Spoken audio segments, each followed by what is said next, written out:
Good afternoon. Headline inflation has now returned to within the target range as expected, with outcomes in March and April surprising on the downside. While the inflation outlook has improved over the near term, the longer-term forecast trajectory is unchanged and uncomfortably close to the upper end of the target range.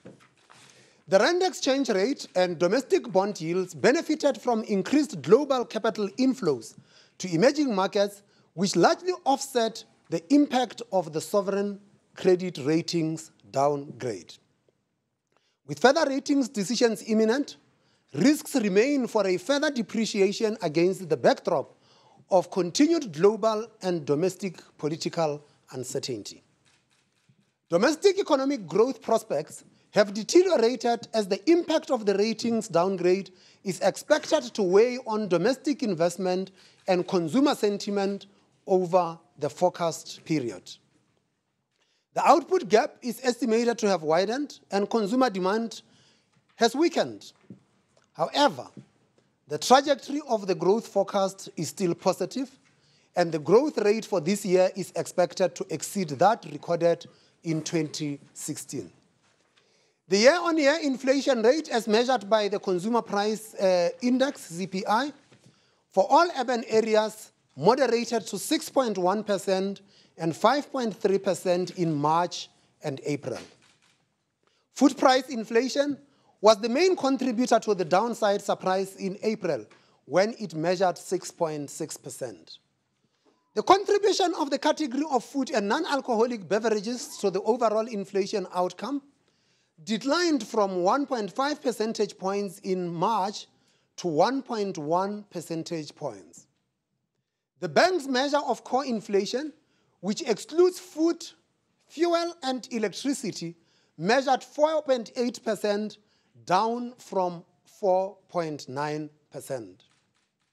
Producer price inflation for final manufactured goods also surprised on the downside at 4.6% in April, compared with 5.2% in March. The further moderation in food prices was also reflected in the PPI, with the category of food products, beverages, and tobacco products decelerating for the 6th consecutive month to 6.4%. The inflation forecast of the bank has improved over the near term, but is unchanged in the outer quarters. In line with the previous forecast, headline consumer price inflation is expected to remain within the range for the rest of the forecast period. Inflation is expected to average 5.7% this year, compared with 5.9% previously, while the forecast for 2018 has moderated by 0.1 percentage points to 5.3%. The forecast average for 2019 is unchanged at 5.5%. The improvement is driven by downward revisions to international oil price and domestic electricity tariff assumptions. In the latter case, a tariff increase of 4% with effect from July 2017 is assumed, down from 8%. These revisions have been offset to some extent by a less appreciated exchange rate assumption and a slower decline in food price inflation.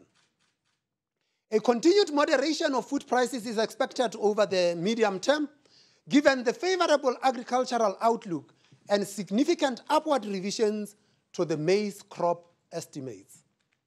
Food price inflation is expected to average 7.7% and 5.4% in 2017 and 2018, compared with 7.4% and 5.2% previously, and unchanged at 5.5% in 2019. The forecast for core inflation in 2017 is 0.4 percentage points lower at 5%, partly due to the lower starting point of 0.2 percentage points following the sizable downside surprise in March. The forecast for 2018 declined by 0.1 percentage points to 5.1% and is unchanged at 5.3% in 2019. Market-based inflation expectations are largely unchanged since the previous meeting of the MPC, with the median forecast in the latest Reuters Econometer survey similar to those of the bank. The median expectation for 2017 declined marginally to 5.7% and is unchanged at 5.5% and 5.4% for the next 2 years. Expectations implicit in the break-even inflation rates in the bond market have also moderated since the previous meeting. Break-even inflation rates for shorter-dated maturities are below 6%, but higher than the level for longer-dated maturities. The global growth outlook continues to show signs of sustained recovery amid rising world trade volumes. Nevertheless, the trend growth rate is expected to be lower than that experienced before the global financial crisis. The current recovery is characterized by downward revisions to potential output growth in numerous countries and generally low levels of productivity and wage growth.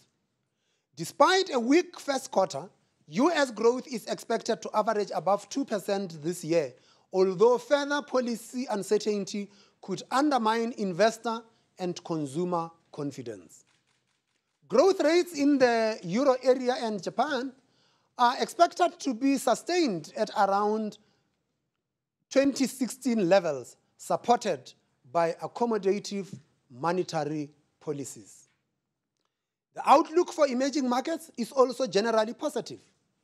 Concerns about Chinese growth have dissipated somewhat following policy interventions, but high leverage in the financial sector remains a risk. While Russia has emerged from recession, the expected recovery in Brazil may be undermined by current political uncertainty. The outlook for commodity producers may be tempered by recent weaker commodity price trends, particularly those of iron ore and coal. Global inflation remains relatively benign, although country experiences differ. Inflation is below target in most of the advanced economies, apart from the UK, and the risk of deflation is low except in Japan. Where inflation rates are being experienced in a number of emerging markets, these are generally driven by exchange rate shocks rather than underlying global price pressures. Monetary policies are also likely to remain divergent. The US Fed is expected to maintain its moderate pace of tightening, dependent to some degree on the size and nature of possible fiscal reforms. Policy rates are expected to remain low in most other advanced economies, but a reduction in quantitative easing is possible in the near future in the euro area. In general, emerging market economies have displayed a loosening bias, particularly in those countries where previous policy tightening had resulted in improved inflation prospects. The high-yield differentials of emerging markets have persisted, sustaining capital flows to these economies. At the time of the previous meeting of the MPC, the rand was trading at around 13 rands against the US dollar.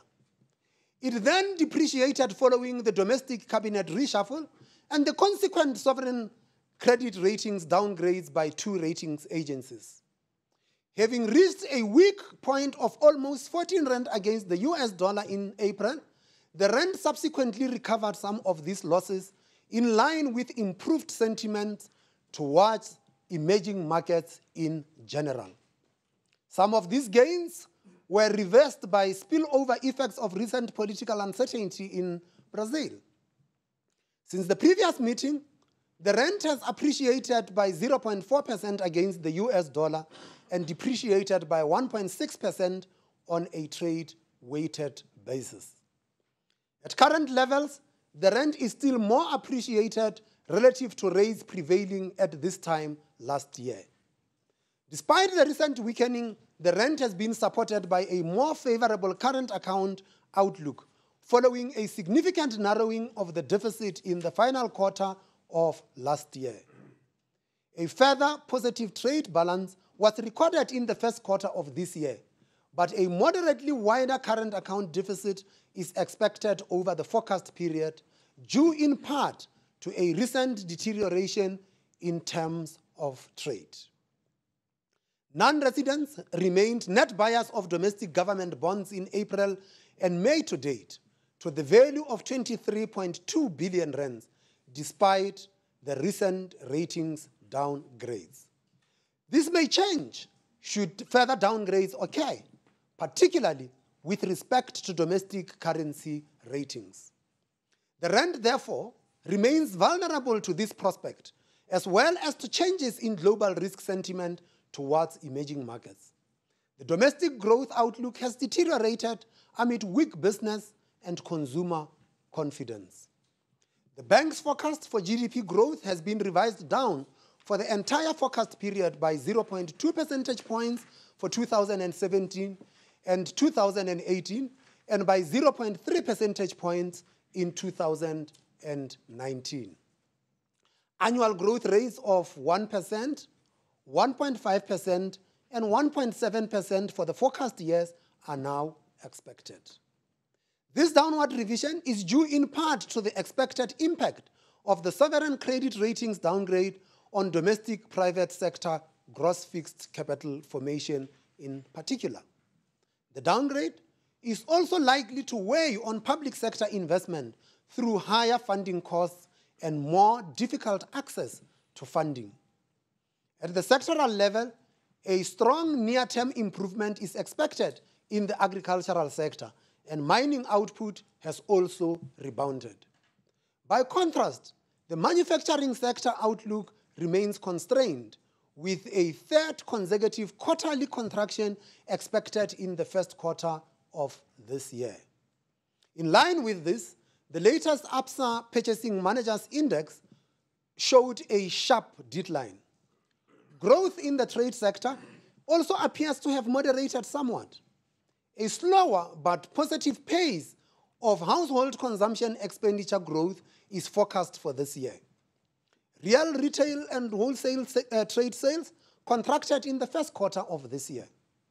While domestic sales of passenger motor vehicles improved, the outlook for the sector remains subdued.